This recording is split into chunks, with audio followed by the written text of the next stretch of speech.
La Seconde Guerre mondiale fait partie des événements les plus analysés et documentés de l'histoire humaine. Des millions de livres, de films et de témoignages ont tenté de saisir l'ampleur de ce conflit mondial, qui a bouleversé la vie de générations entières et redessiné la carte du monde. Les images de batailles, de villes en ruines et de soldats sur le front sont devenues des symboles universels de la guerre et de ses conséquences dévastatrices.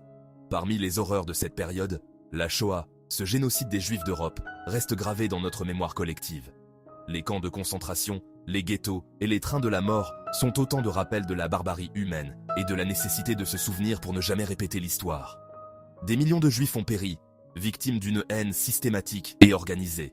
Leur tragédie est honorée à travers des documentaires poignants, l'éducation dans les écoles et des lieux de mémoire à travers le monde. Chaque année, des cérémonies rappellent l'importance de ne pas oublier ces vies brisées et de transmettre leur histoire aux générations futures. Pourtant, la souffrance de nombreux autres groupes durant cette période reste souvent reléguée au second plan, éclipsée par le récit dominant. Des peuples entiers, des minorités ethniques, des civils innocents ont eux aussi subi la violence, la persécution et la mort, mais leurs histoires sont rarement mises en avant dans les manuels scolaires ou les commémorations officielles. Des communautés entières ont connu la dévastation, la discrimination et la mort à grande échelle. Des villages ont été rayés de la carte, des familles séparées à jamais, et des millions de personnes ont été contraintes à l'exil, devenant réfugiés ou déplacés dans un monde en ruine. Leurs histoires, pourtant essentielles pour comprendre la réalité de la guerre, sont fréquemment absentes du récit principal. Les livres d'histoire omettent souvent leur nom, et de nombreux mémoriaux ne portent pas la trace de leur souffrance. Pourtant, comprendre leur destin est essentiel pour mesurer l'ampleur du coût humain de la guerre. Derrière chaque chiffre, chaque statistique, il y a des vies, des familles, des rêves brisés. Enseigner ces histoires, c'est rendre justice à ceux qui n'ont pas eu la parole et rappeler que la guerre touche bien au-delà des champs de bataille. Du génocide des Roms, souvent appelé le Porajmos, aux pertes immenses de l'Union soviétique, où des millions de civils ont péri sous les bombes et les famines, en passant par les massacres en Chine comme celui de Nankin, beaucoup de voix restent inaudibles. Les personnes handicapées, les homosexuels, les prisonniers politiques et tant d'autres groupes ont également été persécutés, mais leur mémoire est trop souvent négligée. Cet essai cherche à donner la parole à ces victimes oubliées, à explorer leurs histoires, à recueillir les témoignages de survivants et à comprendre ce qu'elles changent dans notre vision de la Seconde Guerre mondiale. En écoutant ces récits, nous élargissons notre compréhension du passé et reconnaissons la diversité des expériences humaines face à la guerre. En gardant en mémoire ces drames trop souvent négligés, on comprend mieux l'impact mondial, bien réel, de ce conflit. Se souvenir de toutes les victimes, c'est aussi s'engager à construire un avenir où chaque histoire compte et où la dignité humaine est respectée, quelles que soient les origines ou les croyances. La souffrance du peuple rom pendant la Seconde Guerre mondiale reste trop souvent dans l'ombre. Appelée le Porajmos ou la dévoreuse, l'extermination des Roms par les nazis a fait près de 500 000 victimes, soit près d'un quart de la population rom d'Europe. Considérés comme racialement inférieurs, les Roms ont été ciblés pour une extermination systématique, beaucoup périssant dans des camps comme Auschwitz-Birkenau. Malgré l'ampleur de cette tragédie, le génocide rom est longtemps resté ignoré. Ce n'est que récemment que des gouvernements européens ont commencé à reconnaître officiellement leur souffrance. Les survivants ont continué à subir discrimination et absence de réparation, ce qui n'a fait qu'aggraver leur traumatisme. Se souvenir du Porajmos, c'est redonner leur dignité à un peuple dont l'histoire est trop souvent effacée. L'Union soviétique a connu le plus grand nombre de morts pendant la Seconde Guerre mondiale. On estime que les pertes dépassent les 20 millions, civils et militaires confondus. Pour l'idéologie nazie, les Slaves, Russes, Ukrainiens, Biélorusses étaient des sous-hommes, destinés à l'esclavage ou à l'extermination. Le siège de Leningrad, à lui seul, a causé la mort de plus d'1 million de civils, et des villages entiers ont été rayés de la carte en Biélorussie et en Ukraine. Des prisonniers de guerre de l'armée rouge ont été affamés, exécutés ou épuisés jusqu'à la mort au travail. La population civile, elle, a subi massacres, travail forcé et famine, sous l'occupation. Cette souffrance immense reste souvent marginalisée dans les récits occidentaux. Le ciblage délibéré des peuples slaves a profondément marqué la mémoire soviétique et le monde d'après-guerre. Les horreurs de la Seconde Guerre mondiale en Asie restent souvent dans l'ombre, alors que la Chine a été l'une des nations les plus touchées lors de la Seconde Guerre sino-japonaise. Le nombre de morts chinois est estimé entre 15 et 20 millions, sans compter les millions de blessés ou de déplacés. L'occupation japonaise fut d'une violence extrême, avec notamment le tristement célèbre massacre de Nankin, où jusqu'à 300 000 civils et prisonniers de guerre ont été tués. Massacres, travail forcé, expérimentations humaines, rien n'a été épargné, le tout justifié par une idéologie militariste et raciste. La propagande japonaise déshumanisait les Chinois pour mieux justifier ses atrocités au nom de l'Empire. Les souffrances infligées aux civils ont laissé des traces durables dans la mémoire nationale chinoise. Ces pertes, comparables à celles de l'Europe, restent pourtant bien moins reconnues à l'échelle internationale.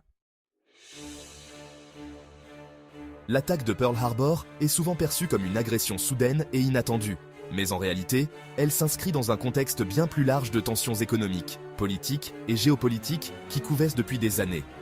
Les relations entre les États-Unis et le Japon étaient déjà fragiles, marquées par la méfiance et la rivalité pour l'influence dans le Pacifique. Les négociations diplomatiques, bien que nombreuses, n'ont pas permis d'apaiser les inquiétudes ni de trouver un terrain d'entente durable. L'expansion rapide du Japon en Asie, notamment l'invasion brutale de la Chine et les atrocités commises à Nankin, ont profondément choqué l'opinion internationale. Face à cette montée en puissance, les États-Unis ont décidé de réagir en imposant des embargos sur des ressources vitales, telles que le pétrole, l'acier et d'autres matières premières essentielles à l'effort de guerre japonais. Ces mesures visaient à freiner l'expansion militaire du Japon, mais elles ont aussi contribué à exacerber les tensions entre les deux nations. L'embargo pétrolier de 1941, en particulier, a eu un impact dévastateur sur l'économie japonaise et sur sa capacité militaire. Privé de pétrole, le Japon risquait de voir son armée et sa marine paralysées en quelques mois.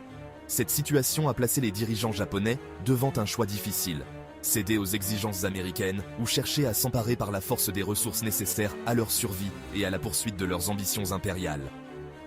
L'attaque de Pearl Harbor fut donc, en quelque sorte, un pari désespéré et calculé. Les stratèges japonais espéraient qu'en frappant un coup décisif contre la flotte américaine du Pacifique, ils pourraient gagner du temps pour s'emparer des territoires riches en ressources du sud-est asiatique et consolider leur empire. Mais ce choix audacieux allait avoir des conséquences dramatiques. L'attaque a causé la mort de plus de 2400 Américains, détruit une grande partie de la flotte du Pacifique et choqué la nation américaine. En quelques heures, les États-Unis sont passés de la neutralité à l'entrée en guerre, un tournant décisif qui allait changer le cours de l'histoire mondiale. Cet épisode illustre de manière frappante à quel point la guerre économique, les sanctions et la compétition féroce pour l'accès aux ressources peuvent pousser des nations à prendre des décisions extrêmes, parfois irréversibles. Les embargos, loin d'être de simples mesures économiques, deviennent alors des armes puissantes qui peuvent précipiter des conflits majeurs. Les conséquences de ces choix stratégiques et économiques se sont fait sentir bien au-delà du Pacifique. Elles ont touché des millions de civils, provoqué des déplacements massifs de population et laissé des cicatrices profondes sur plusieurs continents. Les générations suivantes ont dû reconstruire sur les ruines de la guerre, tirant des leçons amères sur les dangers de l'escalade et de la rivalité internationale. Après l'attaque de Pearl Harbor, en décembre 1941, la peur et les préjugés contre les Américains d'origine japonaise ont explosé aux États-Unis. Du jour au lendemain, des milliers de familles qui vivaient paisiblement dans des villes comme Los Angeles, Seattle ou San Francisco sont devenues la cible de soupçons, de discrimination et de haine. Les journaux, les affiches de propagande et même certains responsables politiques ont alimenté une atmosphère de méfiance généralisée, présentant les Japonais américains comme une menace intérieure, malgré leur loyauté envers leur pays de naissance ou d'adoption. Le décret présidentiel 9066, signé par le président Franklin D. Roosevelt en février 1942, a autorisé la déportation et l'internement de plus de 122 000 personnes, dont les 2/3 étaient citoyens américains. Ces ordres officiels, placardés dans les quartiers japonais, exigeaient que les familles quittent leur domicile en quelques jours, n'emportant que ce qu'elles pouvaient porter. Beaucoup n'avaient aucune idée de leur destination ni de la durée de leur absence. Des familles entières ont tout perdu du jour au lendemain. Maisons, commerces, droits civiques, souvenirs de toute une vie. Les vitrines des magasins japonais ont été barricadées ou vandalisées, et les propriétaires ont dû vendre leurs biens à perte. Cette injustice a été motivée bien plus par le racisme et la peur que par un réel souci de sécurité nationale. Malgré les soupçons, aucune preuve d'espionnage massif n'a jamais été trouvée. Des enquêtes menées par le FBI et d'autres agences gouvernementales ont confirmé que la grande majorité des Japonais américains étaient innocents de toute activité subversive. Pourtant, la logique de la peur a prévalu sur la justice et la raison.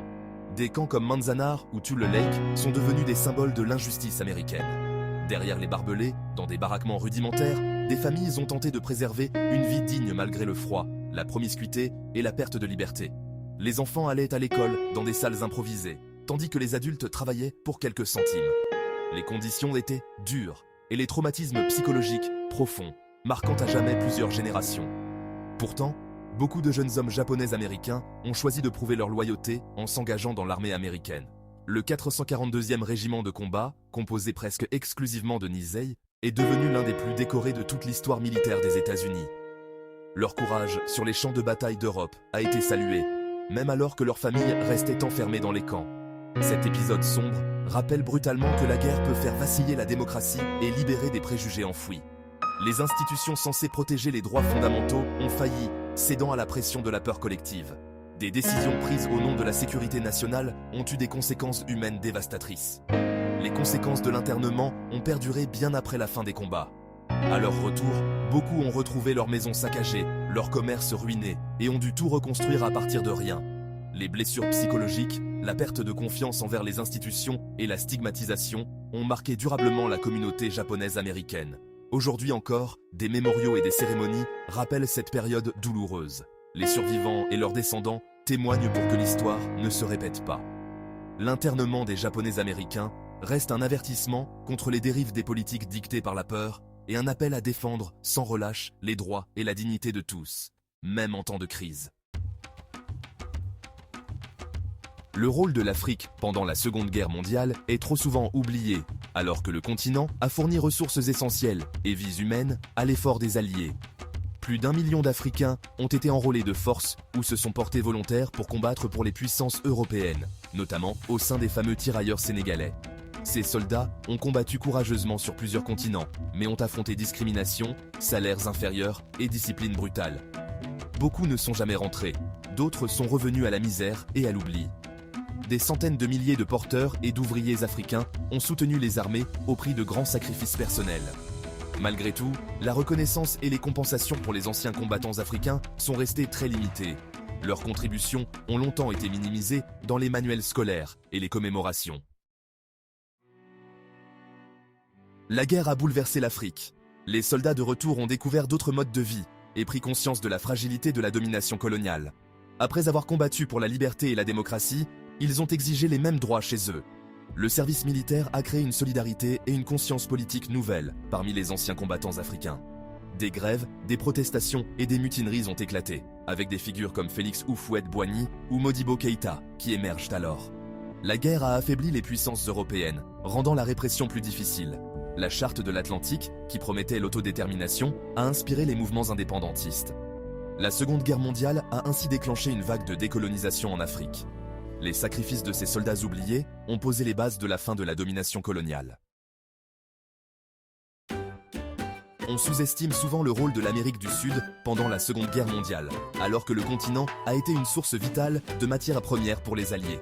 Les États-Unis ont lancé la politique du bon voisinage pour garantir la coopération, en investissant dans les infrastructures et la défense. Le Brésil fut le seul pays sud-américain à envoyer des troupes en Europe.